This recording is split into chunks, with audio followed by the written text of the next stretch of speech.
Hello?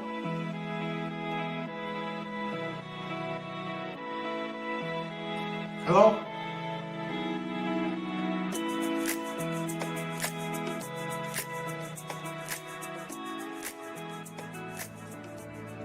Hello?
Hello?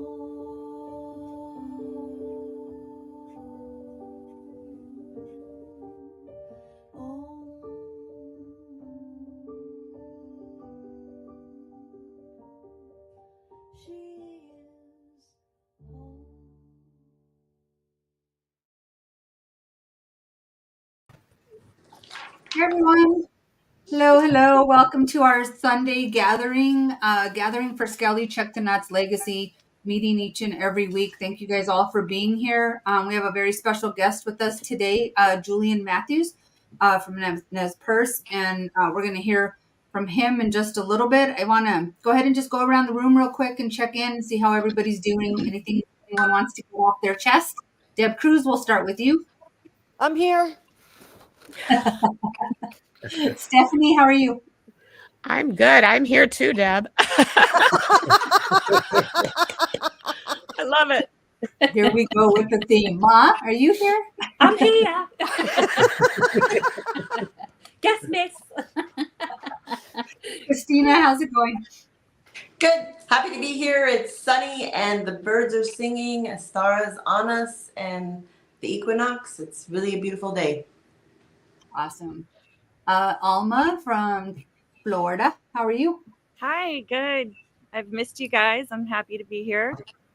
I'm sending you some springtime warmth if you don't have any. Good. It's cold here in Minnesota. I appreciate that. Deborah's got some good energy going today. I do, friends. My heart is so full of gratitude. I was sharing with Annette. I swear I could fly today. My whole week has been so full of Toki magic and getting to meet you, Julian, on Monday, and promises kept. And it's just a proof positive. The more you give, the more you're going to get. My heart's exploding. Love you guys. Thanks for being with us. And Howard. I'm very happy to be here too. It's a bright sunny day out there and it's great to see all you smiling faces. So thanks everybody for letting me in. Awesome. And then I see Alejandro just popped in. Alejandro, how are you? Hello, fine. Hello everyone. Happy to be here. Sorry I'm late. You're good. You were just in time, actually. I have an appointment I canceled. I'm going to stay here for the show. So it's okay. And you guys, we have Julian Matthews with us today. Julian Matthews enrolled Nez Perce, served 6 years in the U.S. Navy, graduated with a degree in finance from Gonzaga University, and completed a master's in public administration from the University of Idaho. Currently working as coordinator for, I don't know if I'm going to say this right, Nimiipuu, Protecting the Environment, and the Sierra Club. Julian currently resides in Pullman. So Julian, thank you so much for being with us today. Oh, sure. Let's hear it for Navy vets. Hey, there we go. There's three of you, huh? Three of you. Yep. Awesome. Well, Julian spoke on Monday at the Capitol, and I think, it was a little hard to hear. We did live stream it, but it was a little hard to hear. And I just think everyone needs to hear from Julian. And Julian, thank you for being with us. And as you know, we're advocating for breaching of the dams. I want to hear what you have to say about all of that. You might need to turn your camera off so we can get your sound. Okay. Can you hear me good? Yep. Yes, we hear you great. And Julian, I really appreciated your explanation of where the name Nez Perce came from and the real name. Oh, yeah. I think I mentioned that Nimiipuu was the people. There's other names that we call ourselves that are in the Nez Perce language or Nimiipuu Tempt. And like I was saying, the Nez Perce was misnomer from the French. I don't know who they thought had pierced noses, but that's what was in the treaty. It's called Treaty with the Nez Perce. So I don't know if that's not really rectified to date. So, but anyway, that was just something I wanted to bring up to people because it's kind of, it's just like the way the government or whoever named us, rather than what we want to be called. It's like there's kind of a whole history of names. Like I was telling some friends, if you go down where my mother's buried, when the Christians came through, like if you go look in the cemetery, there's a bunch of people named Abraham, Moses, Jeremiah, Joseph, things like that, which were all Christian names, because when the tribe was Christianized, Nez Perce, and along with a lot of other ones, they were forced to change their names from their Indian names to Christian names, I guess you'd call it. So it's really just an interesting part of the whole process of assimilation that the migrants and the governments and the people are trying to change us to be more like them. I was even talking to a friend of mine just now when there was a program, they called it, and all this, the methods are trying to get the Indians off the reservation, go assimilate into the culture, the society, and kind of not be Indian, forget being Indian and don't worry about it. But there was a program called the Indian Relocation Act. That's where my mother and a bunch of other tribal members left the reservations. Like the federal government gave them a bus ride, hooked them up with the room at the Y, and they're supposed to go move into the city and start working and, like leave the reservation. So those types of things were really hard on the people, and a lot of that stuff is still, even now, it's the way the tribes are treated, not only by, like in Idaho, Lewiston's, Idaho is a lot of strange kind of racist there, and they don't like Indians down on the reservation. A lot of people don't like Indians. They think, whatever, I don't know why, but anyway, it's really sad because the way people view us today even is really archaic. And I don't know, I don't view black people, Hispanics, or white people in a certain, like I'm better than you. But it's kind of like you get that mentality with how people act. And then our rights, like with the treaty rights that we have, the treaties were signed as an agreement between the federal government and the tribe at the time. Like if you look on the treaty documents, most of the Indians signed with an X because they didn't speak English, write English, and even then we didn't have a written language. So a lot of the history and the culture and all that wasn't written down anywhere. Like, when the migration began, they had writing, Lewis and Clark's writings, they wrote stuff, but the tribe, they didn't have a comparable writing of, this is what happened when Lewis and Clark came here. So it was all oral history, and it still is today, which we're trying to record some of the history. Like we just did a Circle of Elders with the salmon video, what it was like when they were little fishing on the rivers before the dams, wolves and grizzly bears and those types of things, because we don't have it documented. It's not written in a book anywhere about our history or culture. So we have to get it from people's heads, like a lot of our relatives, and a lot of them are passing on. So a lot of that history and culture is going to be lost. So I'm trying to record a lot of it, and particularly with regard to the salmon. And the issue with us with the salmon is part of our culture. It's one of our first foods. We have other first foods. Eels, salmon are all part of our culture because we have them at dinners, ceremonies, funerals, things like that. And it's just been a part of our life for so long that to me, it's just really strange to see it. I always equate it to the buffalo on the plains, like best way to get rid of a people is get rid of their food. And so they kill all the buffalo, and now they're almost non-existent except for certain places. Some tribes have them, the federal government has some, and things like that. So, but to me, I hate to see the salmon go the way of the buffalo, because that's really a big impact.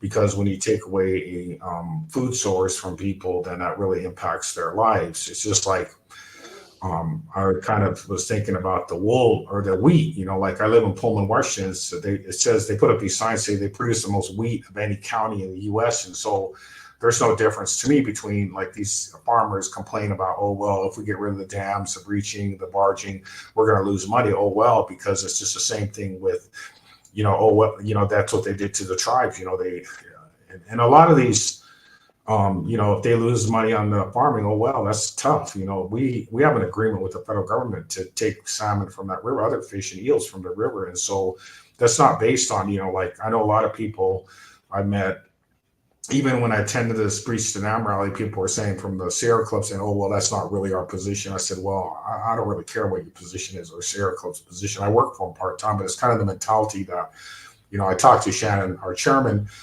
that same day, because that kind of irked me that someone would say that about this breach of dams. Like they want to go with the tribe and go with the flow and see what let the tribe lead the way. I'm a tribal member too, and I talked to Shannon. I said, so Shannon, is breaching the dams off the table now? He said, no way. That's the goal. That's the goal of all this stuff. And so I think that a lot of times, I was telling one of my coworkers, I said, a lot of times the non-Indians, the groups, NGOs, all these groups, there's a million of them, they created jobs. It was interesting to see in the paper, like they created jobs after dam breaching and salmon restoration. But, with me, it's not my job. It's kind of more of a campaign. Same with our tribe, it shouldn't be Shannon Wheeler's job to do all this stuff, but it's just that we don't have anyone else to do it because, and one thing I'm really proud of is all these NGOs been suing the government for 20 years, nothing's changed. And now with our tribal, because I was the one that pushed the treaty right to begin with, and Shannon's really jumped on the bandwagon because that supersedes, it's in Congress, it's a congressional thing. Because we're a treaty tribe. All tribes in the U.S. are not treaty tribes. Some are executive orders, some are state recognized, but we're a treaty tribe. And so the treaty we have is an agreement between us and the federal government and the U.S. people, to keep that. And we ceded 11 million acres of land to Washington State University and University of Idaho on ceded land that was part of the Morrill Act. After they got the land, we didn't, relinquish title. We didn't have title. We didn't have ownership of property when they did the treaty. But, a lot of it is now, I was talking to someone, well, hey, like you renege on your part of the agreement, then we should get that land back, or Wazoo and the U of I should start paying us money if we're going to lose all this fishery, that not the tribal government necessarily, but the people. And that's another thing I always clarify is the tribal government is comprised of the tribal, administrative council and tribal programs, and those are not the tribe. That's not the tribe. The tribe is only comprised of enrolled Nez Perce tribal members, and we go through a process when we're born to do that. The tribal government is comprised of non-Indians, non-tribal members, and tribal members that work for the tribal government, but that's not the tribe. So FYI. And the main thing that I'm involved in this, particularly with the orcas, we got hooked up with the Lummi people a couple of years ago, and we started having different activities and events over here because I realized the link between us, the Chinook that come up to our headwaters and spawn, and the orcas is really critical. And it shows just the relationship between how you can't just, get rid of one species and not affect others. And this species here is the Nez Perce, the Nimiipuu people, the people. And so we don't want to have the government or people making deals that aren't going to benefit the salmon. It's just like with the deal with Biden's thing, it's like I was asking some of the people on these Snake River Dam calls. I said, so how does this affect in the next 2 years, the salmon coming back? Is it a long term? Is it going to be able to work to protect the salmon? So that's why I think that Breach the Dams rally was important.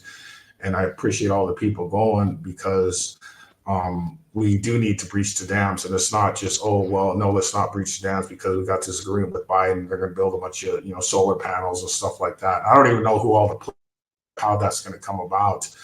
But what our thing is from the start has been to work on breaching the dams to allow the salmon to freely, as much as they can, go to the sea, the smolts, and then come back up to their where they're born without a lot of barriers, which they have now. And albeit there's dams on the Columbia, but the Chinook come up here, and that's where our main cause is. Nez Perce or Nimiipuu is up this way. And it's just like, I tell people with the, like everyone wants to make a deal, worry about everyone else, like the water irrigation. I don't care about the irrigation. That's great. They produce wine or grow crops, whatever, but that's not our first and foremost issue. Is breaching the dams to allow the salmon to pass more safely and smoothly down to the ocean, to the Columbia and to the ocean. So, but anyway, that's kind of my thing about the whole deal. And, it's just like, I'm all for, working with people, but thing is too, we have to make sure that we keep what our goal is in mind, is to protect the salmon and the eels and other fish that are coming up this way to spawn. And so we need to continue working on, like I was asking our tribe, what's going to happen with the hatcheries? How will those play into this when we breach the dams and things like that? Because to me, it's better to prepare for these issues than wait and, not, or kind of, to me, what it looks, if we don't have a plan, like, okay, say the dams are breached a year from now, then how will that affect hatcheries within our tribe? I think we have interest in three hatcheries. BPA built us one for $13 million, hatchery up in Cherry Lane, they call it. And so how does this all play into this whole issue of trying to breach the dams to where the breach or remove, I guess you could say, on the Snake River, because it's really critical to the future. And like I always tell people, we work with kids every Wednesday, youth program we have at the tribe, teaching them the culture, arts and crafts, paddle carving, canoe carving, etc. And so I want to make sure that I do as much as I can to make sure those kids can go fishing on the river, just like I was able to.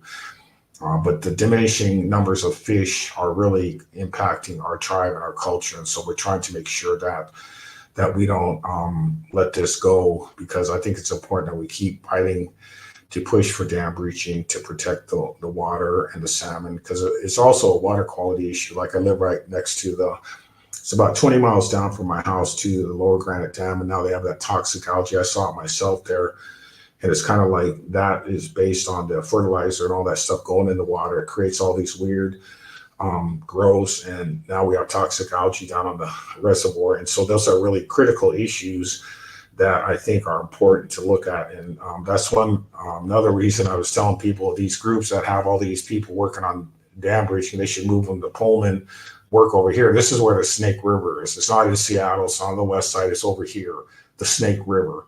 This is where the action is. And to me, that's why I think it's important to get people, NGOs, whatever, to have people working on the west side or east side, they call it, because, this is where a lot of the like I said, I live in the #1 wheat producing county in the country. And so there's a lot of people that are against the commissioners, Whitman County commissioners. Most of them are against dam breaching because they see it as, that helps them, because a lot of them are farmers or ranchers. So things like that, I think, are really important to keep up the pressure on moving these dams, breaching them. And because I just don't know for sure with, I know Tanya Reardon from SOS was saying they're doing all these contracts for recreation studies, transportation studies, et cetera, but I don't know exactly who's going to be doing those or how is that going to work, because I don't know what they mean by recreation. What is that? Jet boats are still going on a free flowing river. So is that what they're, what I mean? It's like, I don't know what they're talking about. Is it swimming places, old swimming holes, old burial sites that were impacted by the low raising of the water? There's a lot of them like that. So how they're going to deal with that. But I think with the dam breaching is critical. Like that rally, I thought it was cool because we really have to keep pushing that issue and keep looking on solutions to all these different issues rather than, but I think the elected officials, I'm going to go back to Washington with this America the Beautiful for All next week and meet with Simpson, go in and talk to Simpson's staff, because he's like the only one. I haven't seen Murray and Cantwell come out publicly. And I asked them that before we went back there about 3 years ago. I said, we met with their staff over Zoom. I said, I like Murray Cantwell and Senator Murray come out public. I told her staff this, come out publicly saying that they support dam breaching on the Snake River, but they haven't yet. And so, I'm a Washington resident, and I'll meet with Simpson because he's the one that came up with the plan. And I don't know why they don't work together. It's not a Republican and Democrat thing. It's more of a cultural and community thing that we need to work on breaching the dams. And if it's working with a Republican like Mike Simpson, then so be it. But it can't be that we just keep talking about it, throwing more money at it. Big contracts for transit studies and research. I mean, we pretty much know what's happening on the Snake River, and so I think we just need to work on continuing to push, like I said, about this dam breaching, because it's really critical to our way of life. Our spiritual connection to the water and to the salmon. So that's about all I got. Hope you can hear me. Yes, that was wonderful, Julian. I'm curious what your opinion is about who has authority to breach. Does Congress have to approve or fund it, or can it be done by the Army Corps? Well, that's the thing. That's why it was sad that I heard about Jim Waddell passing. He worked for the Corps. He said that they could do it, but then I don't know if, and that's what I'm getting. It's like, okay, like it sounded like Simpson was supporting, but Murray Cantwell and Senator Murray, I didn't hear them say like, yeah, we can do it. They don't even say nothing about it really public, and maybe they're working behind the scenes. But I think, to me, like, I don't know if, like, say the president could approve it and then Congress has to pass the money. I don't know all the nuances, but a lot of that stuff is really, to me, what we want is to breach the dams and let them figure it out. Like, it's not up to us, like I was saying about, let's figure out what kind of recreational opportunities are on the river. What are we going to do about the irrigators? That's not part of our issue. The issue is, they can figure it out. Let them figure out the Corps, Senator Murray, Senator Cantwell, they can figure that out, or whoever is working towards this in the state of Washington. I don't know if they are, maybe they are, maybe they aren't, but I haven't really heard them say nothing. And I'm a Democrat, I vote. And I just think it's sad that whoever can decide, they need to start deciding and, getting down to like, can the Corps do it? This has been bandied about, Jim Waddell was always saying that, but they haven't done it. Corps hasn't said, yeah, we can do it. We're going to do it. So I don't know who needs to take action. Maybe the president, I guess, could do it, but maybe the Congress would have to approve the funding to actually, pay. So, but I don't know for sure. Right. I don't either.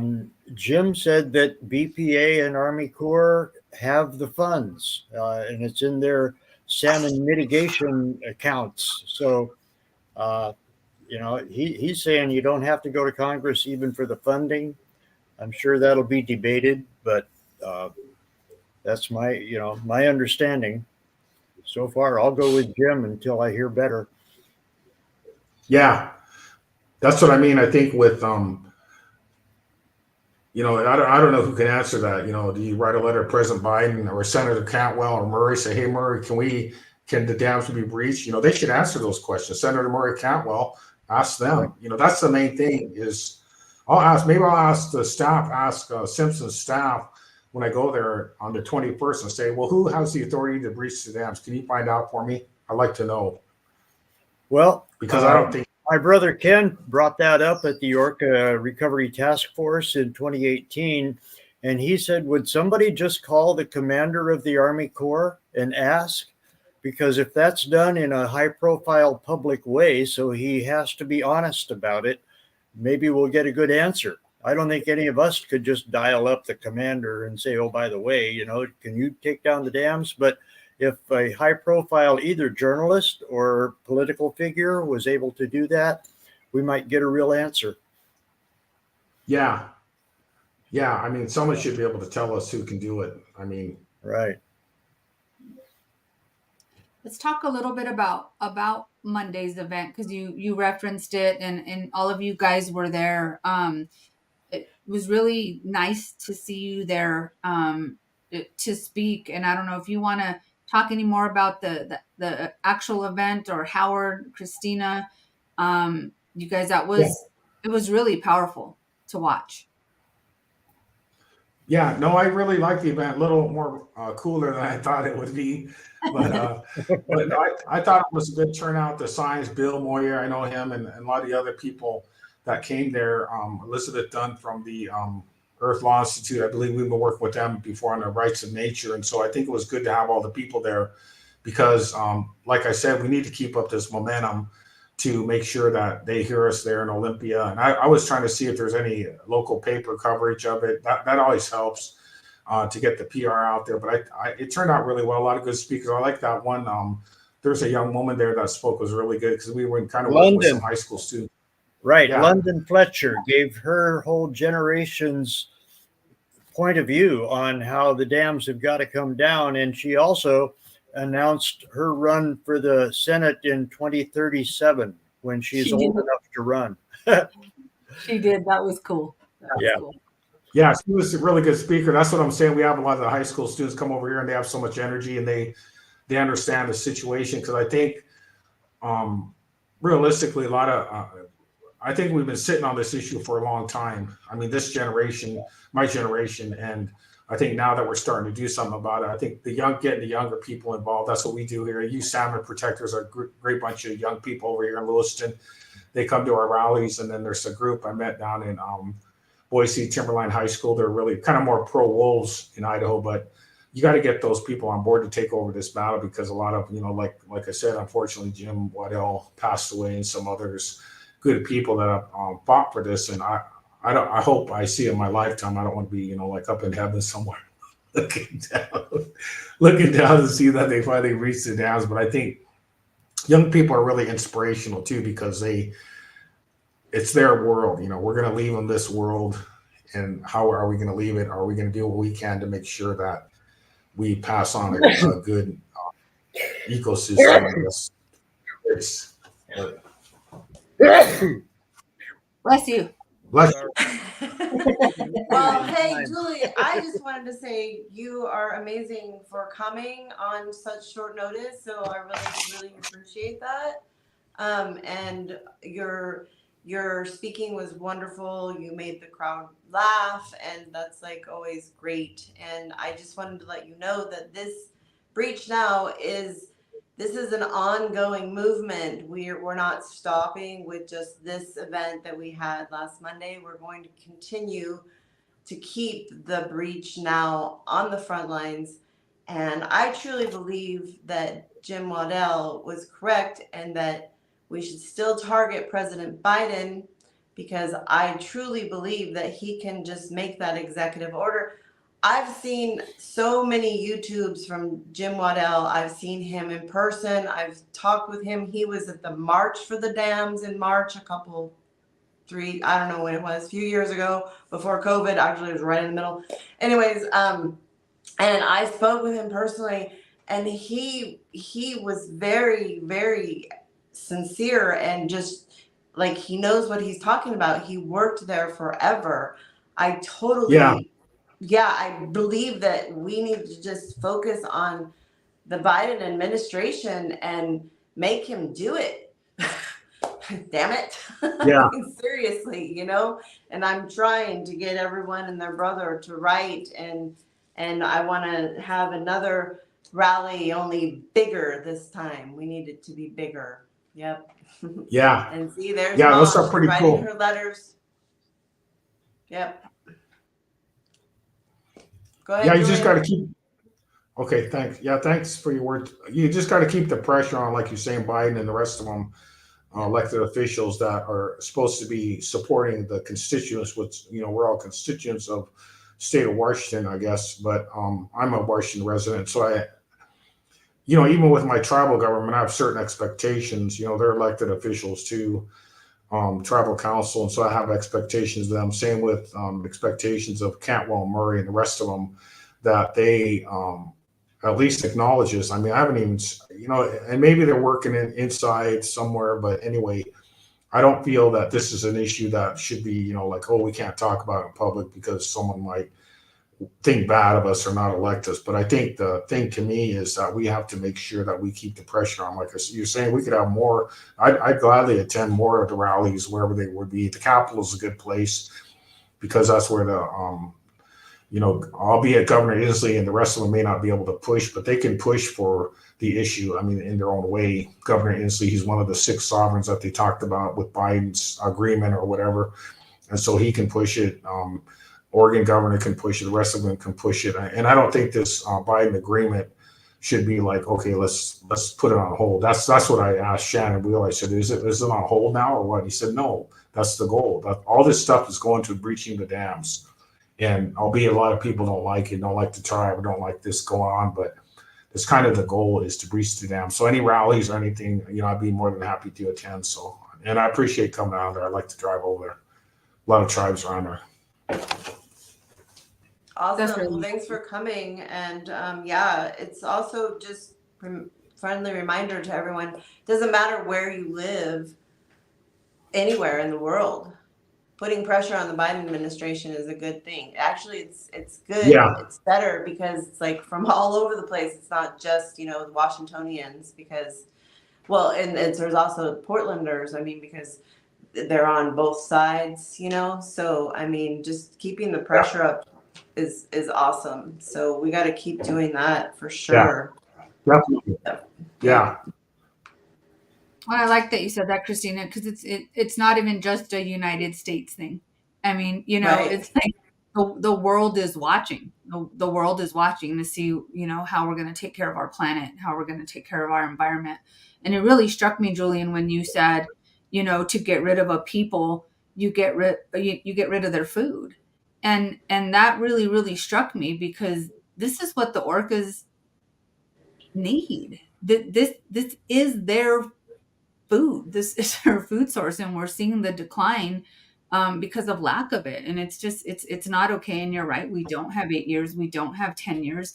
We were talking about a map that we have that shows kind of what happens if we continue the way we're on.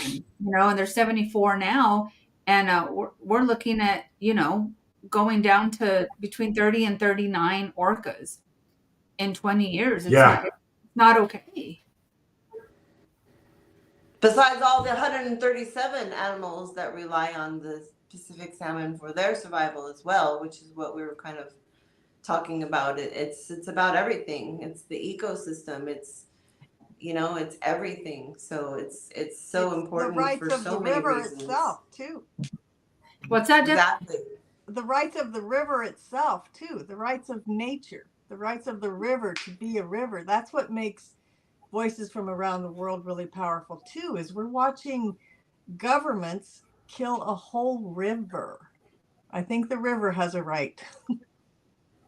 Yeah, we passed the rights of rivers over here, and then Shannon said they're going to use it in all their communication litigation. So that's pretty cool. That's what I was saying. We met with Elizabeth Dunn and Grant Wilson to work on that. We're trying to get one for the rights of nature, but we haven't been able to get that through the council. So,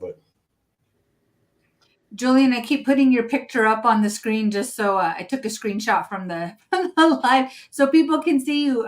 If you guys are wondering, his camera's off because of a internet connection. yeah, But that's a nice picture. and That's I a want nice picture.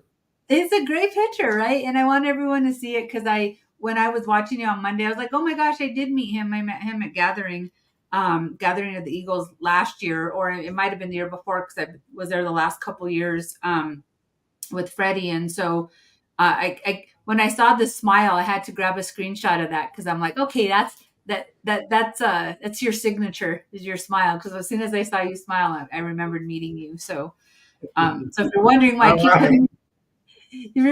I keep putting your picture up, I just want people to know who's talking because we have to have the camera off for stability. So so there you are again. And, Julian, thank you so much for being with us. Christina started to touch on this, and I kind of want to.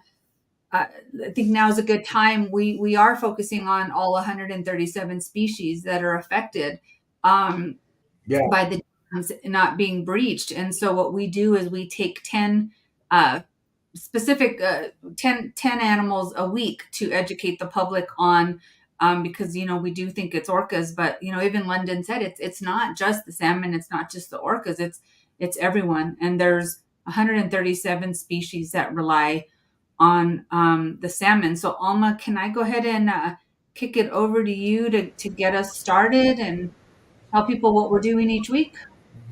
Sure. So, I think we're on the 10th week of doing this, and we have to keep reminding ourselves and others that there's 137 species, but not only them, we have, the river itself, the mosses, the trees, the insects, the things that aren't included in this 137. So I know it's like way beyond our comprehension, but these are the big ones that we can see, and more in the in the physical world for most. So here we go. Winter wren. Am I doing this one? Yeah, that's you. Okay. The male winter wrens are known for building multiple nests within their territory to attract females.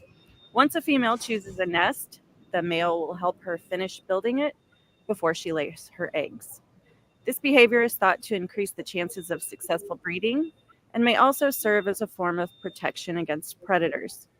Despite its small size, the winter wren has a loud and melodious song that it uses to defend its territory and attract mates. Awesome. Thank you, Alma. And speaking of songs, humpback whale. Ooh. Yeah. When a humpback whale is engaged in singing, it typically maintains a depth of 50 to 70 feet beneath the ocean surface, orienting itself in a vertical position with its head downwards and tail pointing upwards. Apart from a gentle movement of its pectoral fins, referred to as sculling, the whale remains nearly motionless. It is worth noting that on some occasions, humpbacks might sing while swimming in the company of other whales or while undertaking their migratory journeys, displaying a remarkable versatility in their behaviors. These songs are made up of a long series of complex calls that are shared by all males living in the same area of the ocean, despite distances of up to 3,000 miles.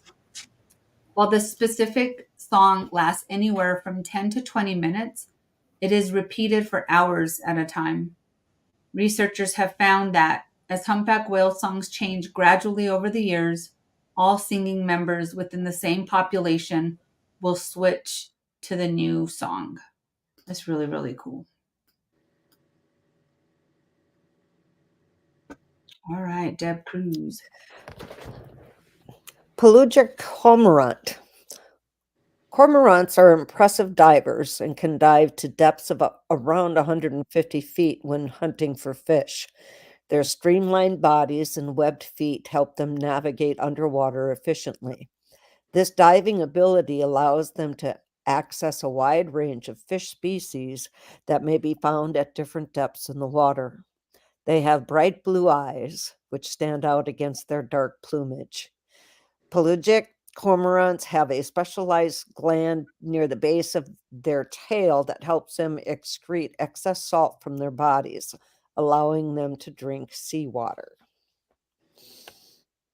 Wow. That's very cool. All right. And Howard, I can't unmute you. It says you have to unmute yourself. Hooded merganser. There you Hooded merganser. The male hooded merganser has a striking black and white crest that it can raise or lower depending on its mood. These ducks are skilled divers and can swim underwater to catch fish, insects, and crustaceans. Hooded mergansers nest in tree cavities, often using old woodpecker holes or nest boxes. They have specialized transparent eyelids that allow them to see underwater while protecting their eyes.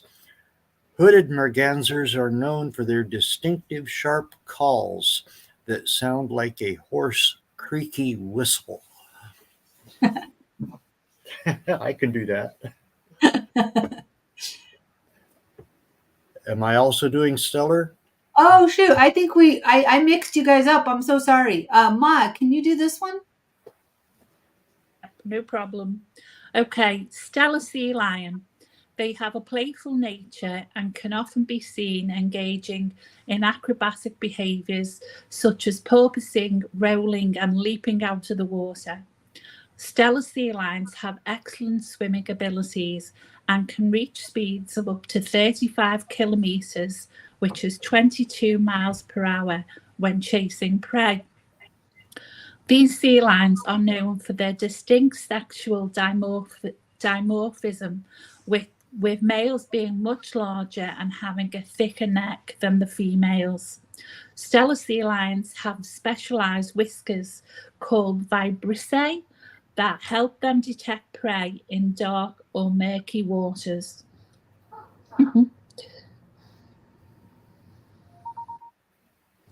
I'm a Pacific loon. Pacific loons are skilled divers and can swim underwater for extended periods, using their webbed feet for propulsion.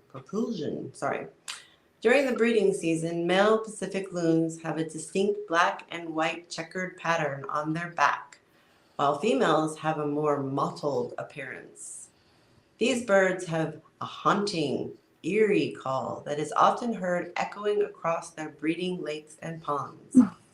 Pacific loons undertake long migratory journeys, traveling from their Arctic breeding grounds to wintering areas along the Pacific coast of North America. They are known for their aerodynamic flight, with sleek bodies and pointed wings that enable them to soar effortlessly over water, and they are very beautiful. Isn't they the state bird for Minnesota? The loon, it's a loon, but not the Pacific loon. Not the Pacific one, right? No. Yeah, but we do. It is one of our birds for sure. All right. So gray jay. Gray jays are highly intelligent birds and are known for their bold behavior around humans, often approaching hikers and campers in search of food. These birds have a unique feeding strategy called caching, where they store food in hidden locations to eat later during harsh winter months.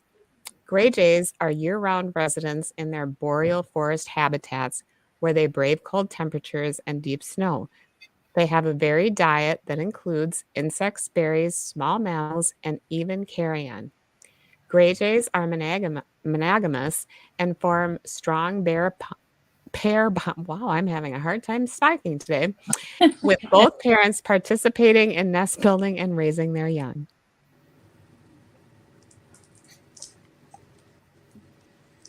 An American dipper. American dippers are unique among North American birds for their ability to drive and walk underwater in fast-flowing streams and rivers. These birds have a special adaptation of a nictitating membrane that protects their eyes while underwater, allowing them to see clearly while foraging for aquatic insects and small fish. American dippers are known for their distinctive bobbing behavior, where they constantly pump their bodies up and down while perched on rocks near water. They build their globe-shaped nests behind waterfalls or along stream banks, using moss and grasses to create a cozy home for their chicks. American dippers have a melodious, flute-like song that can be heard near their watery habitats, adding to the peaceful sounds of flowing water. Very cool. All right, Alma. Steller's jay. Steller's jays are known for their vibrant blue plumage, black crest, and bold white markings on their face and chest. These birds are highly intelligent and are known to mimic the calls of other bird species and even some mammals. Steller's jays have a varied diet that includes insects, seeds, nuts, small vertebrates, and even human food scraps. They are skilled at caching food, hiding excess food in various locations to retrieve later when needed. Steller's jays are excellent flyers and can navigate dense forests with agility, using their strong wings and long tail for precision flight. Northern right-whale dolphin. Northern right-whale dolphins are known for their striking appearance, with a distinct black and white coloration that resembles a tuxedo. These dolphins are fast swimmers and can reach speeds of up to 25 miles per hour as they ride the bow waves of ships or playfully leap out of the water. Northern right-whale dolphins are highly social animals and often travel in large groups known as pods that can consist of hundreds of individuals. They are known for their acrobatic behaviors, including somersaults, flips, and synchronized swimming patterns. Northern right-whale dolphins are known to interact with other cetacean species, such as Pacific white-sided dolphins and Dall's porpoises. Despite their name, northern right-whale dolphins are actually more closely related to oceanic dolphins than they are to right whales. Alma, thank you again for doing that. I mean, it's I know it's every week, you know, and I appreciate that you take the time to do that. It's really important that people learn, and also that's just 10, right? And there's so many species that they have their voice, but not one that humans can understand. So it's up to us to be their voice, and it's up to us to protect them and speak up for them. So thank you, Alma, for doing all the legwork to make sure that we have this information each and every week to share with people. It matters. Absolutely matters. So thank you. It's my pleasure. I want to share. I read Humpback Whale. I just want to share a quick little story with you guys about.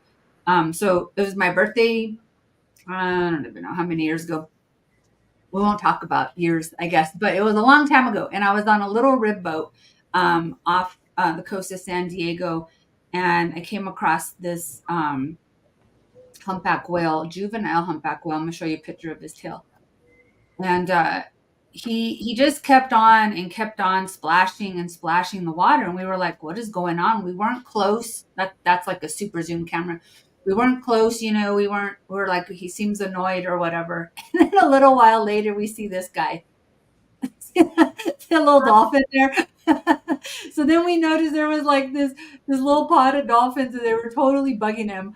But I don't know if you guys remember hearing the story like 5 or 6 years ago where the humpback whale stayed in that area, and he was known for his tail slaps. And so I'm pretty sure he was just trying to get the annoying dolphins away from him. But I just wanted to share that picture every time I think of him. And he stayed up with his tail like that for a long time. I mean, I'm half wondering if he was singing. I got your information that they lay that way. So anyway, just a little story I wanted to share with you guys. I know Deborah had a little sighting yesterday. You want to share about that, Deborah? You're on mute.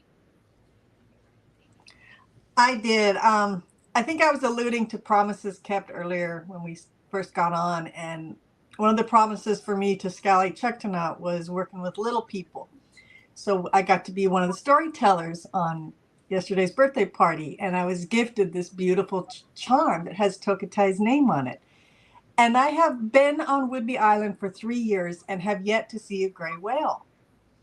And it was so fun at the Whale Center, but it was like, you gotta go. And on the way home, got the alert. So the truck detours automatically to the right, and I go to Hidden Beach, and there are 3 gray whales. And there's a fluke by Miss Earnhardt, one of the originals, and my heart was just so full because it was like Toki magic, you know. Happy day. I'm so happy this week. So, this is what seeing whale tails do to you. So That's whale magic. that's whale magic. Working in you right now. That's great.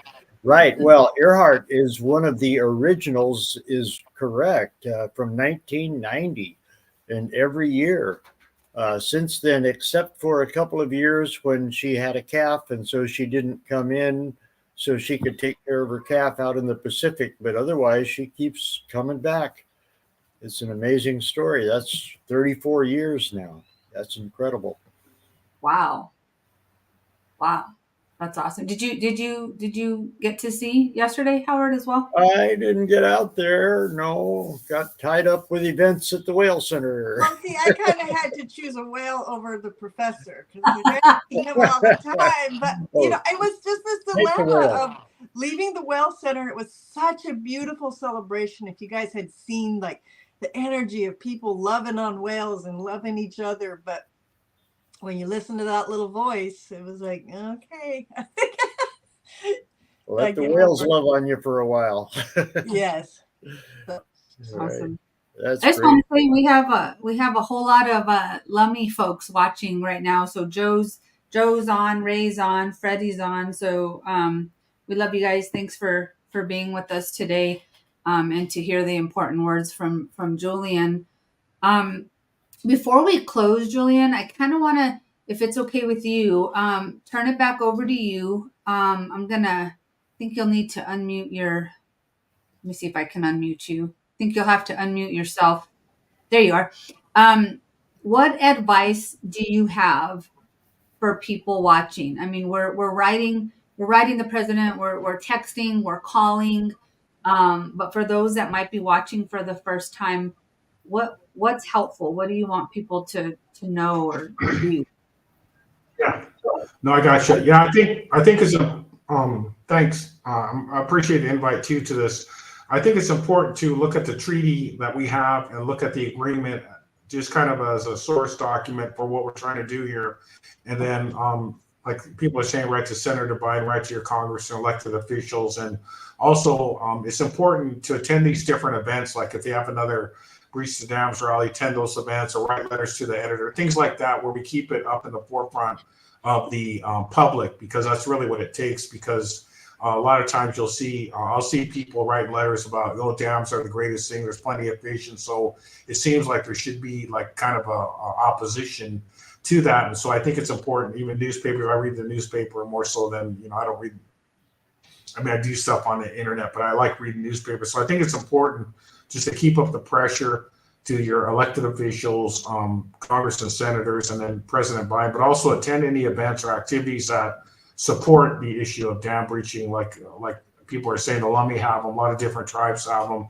We're going to have one over here in July instead of June because the park can't get reserved. But things like that where you can get out and get PR for the issue of breaching the dams and the salmon and the orcas. And like you're saying, that's a really good presentation on different species that are out there that can be affected, are being impacted. So I think it's important, the people and the species that are being infected. So much, you just have to basically make noise about this issue to whoever you can and tell your family and friends how important it is to the Nez Perce, Nimiipuu, the salmon, and to other people also. The water is critical, the cleanliness, clean water is really important, and things like that. So and the reservoirs create a lot of their own, those pools create their own issues with the standing water in the summer, like I said, with the algae and things like that. So just look into it and just keep pushing the issue to whoever, and attend events that are supporting this dam breaching. Thanks. Thanks, Julian. You're right. Make noise. Make noise, guys. You got loud voices. Make noise. And it doesn't have to be just, voice, right? I mean, there's so many ways. Alma was in Washington and was taking pictures. She took her own signs out there. It wasn't a breach the dams rally, but it was because Alma was there. And so, sharing the signs and being a voice, like regardless of where you are and where you go, start the conversation, have those conversations. Like Christine, I know, has her classroom, in Vero Beach, Florida. Like that entire classroom is aware of what's going on because she shares this information. The Toki Warriors, with Mary's group, the high school student, they're learning about and spreading information about the orcas. Take any of these animals, Right. The bears, the birds. I had that really cool idea we had too about the selfies, you guys. Like, I put this on cardboard and then protected it with tape. When you go out on your summer vacations to the Grand Canyon, wherever you are, like you take those pictures with your family, bring this in your selfie. Just take, everywhere you go, because everybody's posting those pictures on Facebook. So find a Breach Now thing, put it on Facebook. You're going out somewhere this summer. And we have the information there, the website. Oh wait, let me see this one, Mom. Let's see what you got there. Oh, nice. Yeah. Also, you can do little things in your neighborhood or your town, like go to the farmer's market with a little table and some literature and some postcards. And I mean, there's like a lot of different things you can do to spread awareness and help people to contact President Biden and our other government officials. Just wanted to add that. Right. And don't give up. If you're doing it every day, keep doing it every day. If you're not doing it every day, do it every day. Start Right. doing it every day. It's because we can't stop. We can't give up, and we won't here. We know that for sure. Other ways of starting the conversation. Howard, can you stand up? So you show off your shirt. Oh, yeah, okay. Your conversation starter. Oh yeah. Reach There we the go. dams. Save her family. Yes, absolutely. Put it on a T-shirt, you guys, or buy a T-shirt from that Right. T-shirt. That's a Casey Ayers special T-shirt. And I also wanted to show these brochures that give all the good reasons why breach. If anybody doesn't understand, let's see. Save orcas, save salmon, save money. I mean, it's a huge waste of money. It's a boondoggle. It's a giant federal gravy train. And there's no sense spending all that money that way. I mean, sure, it's good to have some stimulus money in the community, but that can be done in many ways. Is that And where information can we get those brochures, Howard? I have a stack of them. I can send you some. Is Great. is that Yeah, I'd like also, to get some Julian. yeah? Is it Email me, please, with an address. Howard? Is there a way we can create maybe a downloadable one so that folks can download and print? I believe I have that. That's a little out of date, a couple of years. I mean, but it's the same message. I'll help you. I'll help you update it if you want to get. Right. No, I'll do that. Okay. If we're interested. Absolutely. Happy to hear it. I'll do an updated version and I'll send you a link. I'll send you the whole graphic. Those are things I want to see at hotels. Like I was going to say that's like get off the elevator, and I may or may not have used to taken all the SeaWorld ones out and get rid of them. But I mean, like why not put these somewhere for people who just might be sitting at a restaurant in New Mexico and they pick it up and they see that there's something they can do. Let's get them out there. Let's do that, Howard. Absolutely. All right. Well, send me addresses and I'll send them out, but also I'll send you the graphics and you can distribute that way. Cool. I'll create a brochure, guys. So by next Sunday, hold me to it, Christina. Christina will. She'll hold me to it. She holds me to a lot of things. Yeah, please. Howard. Yes. Yeah, check the private chat. Oh, okay. Okay. Didn't mean to throw you off. Exit full screen. Check private chat. I'll copy it. Oh, good. Okay. Thank you, Julian. Yes, the WhatsApp. We have a WhatsApp group. I'll get you some of these, and I think it's time to make some more updated. Yeah. Awesome, you guys. Thank you so much for a great show, Julian. You are welcome back. You're welcome back. Okay. Anytime. Okay, cool. Thanks a lot. I appreciate it. Yeah, cool. Thank you, Julian. Great to hear from you. Yeah. Yeah, thank you. Yeah. Guys. Howard, is there anything you want to say before we close today? Well, this has been exhilarating, and it's just wonderful when I can hear the resonating, the amplifying of the voices. That when there's so much concurrence, that's what one heart and one mind mean, and that's what we're doing here. So I really appreciate it. Yeah. Toki magic. Woo! Toki Magic. And yeah, a lot of people in the chat saying they want to download these and get them in different shops. So let's work on that this week. Anything you guys can do. If you're a musician, write a song. You know, if you're a teacher, share it with your classroom. Whatever you guys can do. Ma, is there anything you want to say before we close? No, just thank you, everyone. Thank you, Julian. And, you know, Toki brought us together, and Toki wants us to save her family, but not just her family, the whole environment, because that's what's going to suffer. That's what this is all about. The 137 species plus everything else. We've got to make a stand. You know, when your kids say to you, "What did you do?" Can you look them in the eye and say, "I did this to try and stop this"? And that's what it's all about. We've got to look after this planet. So thank you, everyone.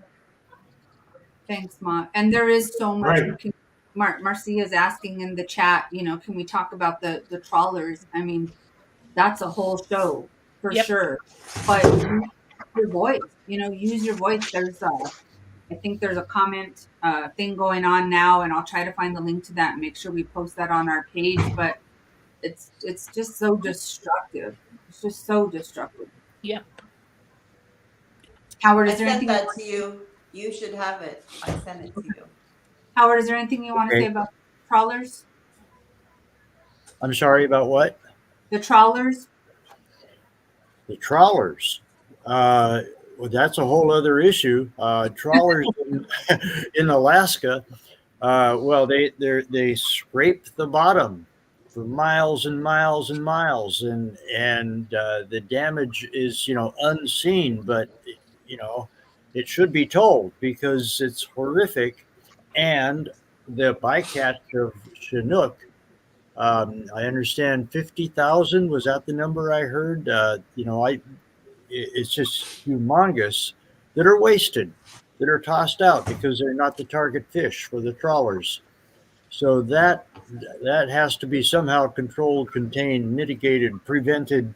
Something needs to be done so that all those Chinook are not just wasted.